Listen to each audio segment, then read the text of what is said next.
Hello किसान भाइयों, मैं हूं आपका मछली वाला भैया उन्मेष डहरिया, फिशरीज ग्रेजुएट एंटरप्रेन्योर, और आप देख रहे हैं ऑस्कर फिशरीज।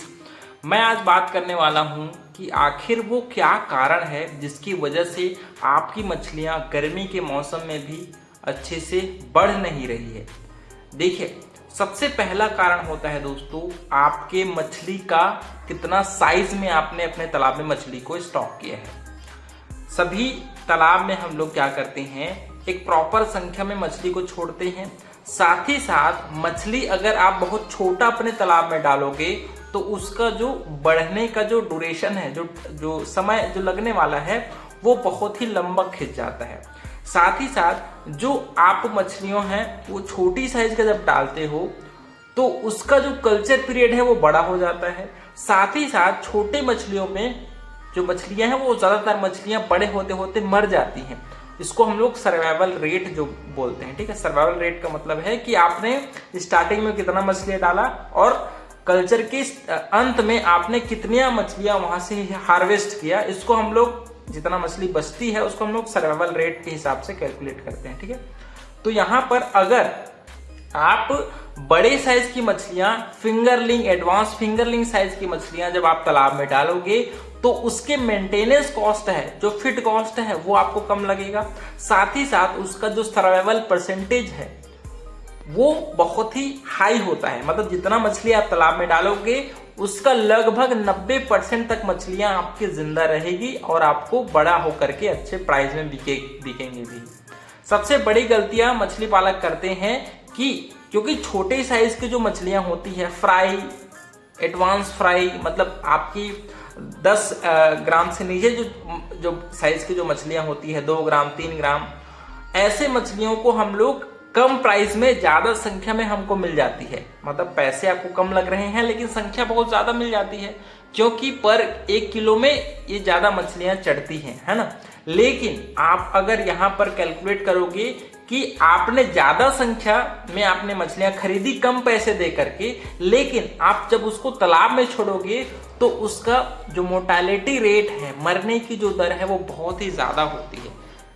मतलब आप जितना मछलियां तालाब में छोड़ोगे उसका सिर्फ, अगर फ्राई, एडवांस फ्राई बच्चे डाल रहे हो तो उसका सर्वाइवल रेट मुश्किल से 25 से 30% ही होती है। ज्यादा मैक्सिमम बता रहा हूं, नहीं तो 20 से 25% के ऊपर ज्यादातर मछलियां मर जाती हैं अगर आप उसको 1 किलो साइज तक बड़ा करना चाहते हो। तो अगर मान लीजिए आप छोटा बच्चा ही तालाब किसी से खरीद रहे हो, स्पॉन फ्राई खरीद रहे हो, तो उसको एक छोटा सा एक तालाब बनाइए, नर्सरी तालाब बनाइए, और वहां पर आप उस फ्राई बच्चे को आप कम से कम 50 ग्राम तक वहां पर बड़ा करिए। चाहे संख्या आप कम करके डालिए या फिर उसको अच्छे से कमर्शियल फीड खिला करके आप उसको कम से कम 50 ग्राम तक वहां पर बड़ा करिए।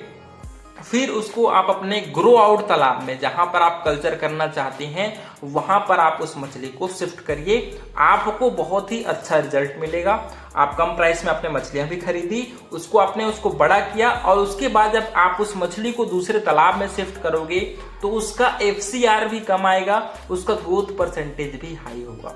तो बड़ा साइज का बच्चा खरीदिए या फिर छोटा मछली को खरीद कर उसको पहले बड़ा करिए, फिर आप अपने तालाब में उसको स्टॉक करिए। दूसरा आता है दोस्तों पॉइंट जो मछली पालक गलती करते हैं, वो है स्टॉकिंग डेंसिटी की। स्टॉकिंग डेंसिटी का मतलब है कि आपका कितना बड़ा तालाब में कितना मछलियां डालना चाहिए, उसको किसान भाई नहीं जानते, जिसकी वजह से छोटे तालाब में भी बहुत ज्यादा संख्या में मछली छोड़ने की वजह से मछली को प्रॉपर खाना नहीं मिलता, मछली को प्रॉपर जगह नहीं मिलता तैरने के लिए, और फीड के लिए कंपटीशन, जगह के लिए कंपटीशन, ये सारे कंपटीशन की वजह से उनका एनर्जी है वो उस कंपटीशन में लग जाती है, उसका ग्रोथ में वो एनर्जी है वो नहीं लगती। इसी वजह से आपको मैं कहता हूं कि संख्या निश्चित होनी चाहिए। आपके तालाब में कितने बच्चे डालने हैं ये आपको पता रहना चाहिए।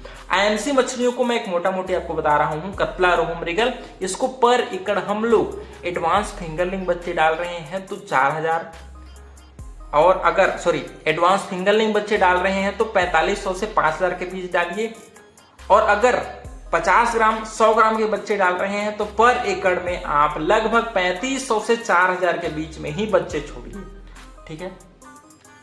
दूसरी बात, फीडिंग मैनेजमेंट पर बहुत मैं फोकस करता हूँ। अगर आपका उद्देश्य सिर्फ और सिर्फ मछली को छोड़ करके बड़ा करने का है, मतलब चाहे टाइमिंग कितना भी लगे देखा जाएगा, बस मछली मेरे को निकालना है जितना निकल जाए। अगर आपका उद्देश्य कमर्शियल फार्मिंग का है तो आपको मछली को कमर्शियल फीड खिलाना पड़ेगा।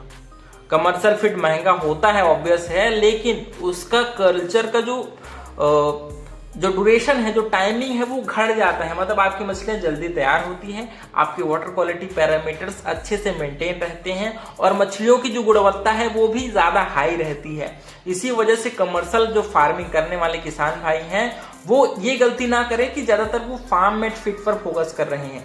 आपको ज़्यादा फोकस कमर्शियल फीड पर ही करना है अगर आप मछली को as a business model adopt कर रहे हैं तब, क्योंकि मछली को बिजनेस के रूप में देखना बहुत ही जरूरी है। आप इसको खेती किसानी से कंपेयर ना करें, उससे ज्यादा प्रॉफिट आपको मछली पालन देती है, लेकिन मछली पालन इन्वेस्टमेंट ज्यादा मांगती है, खासकर फीडिंग मैनेजमेंट में। तो आपको मछली को तैयार करने के लिए कमर्शियल फीड जरूर खिलाना चाहिए और इससे मछलियों की गुणवत्ता बहुत ही अच्छी होती है। आपकी मछली में शाइनिंग होगी, मछली को प्रॉपर आपको मैनेजमेंट में ज़्यादा दिक्कत नहीं आएगी, बीमारियां बहुत कम लगती है अगर आप कमर्शियल फीड खिलाते हैं तो पैलेटेड फीड जरूर आप मछली को खिलाइए।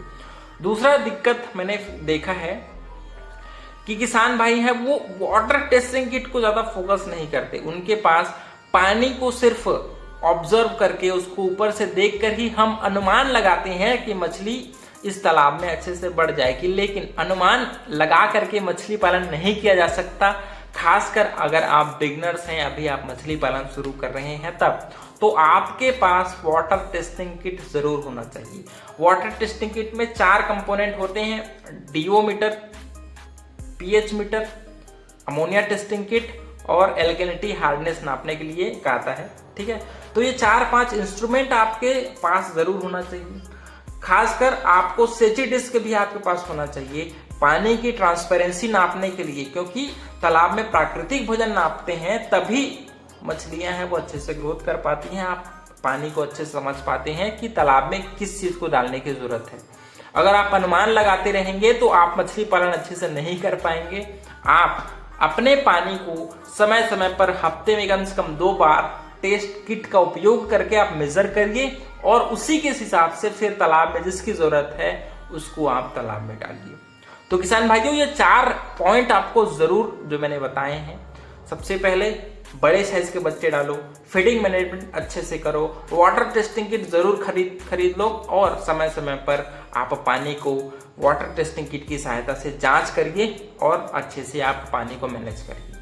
तो अगर आपको जानकारी अच्छी लगी होगी तो वीडियो को लाइक जरूर करिए। ऑस्कर फिशरीज पर नए हैं तो चैनल को सब्सक्राइब करना बिल्कुल मत भूलिएगा। मिलते हैं अगले वीडियो में, तब तक के लिए बड़ों का सम्मान करिए, छोटों को प्यार करिए और खुद का ढेर सारा ख्याल रखिए। Thank you, thanks for watching.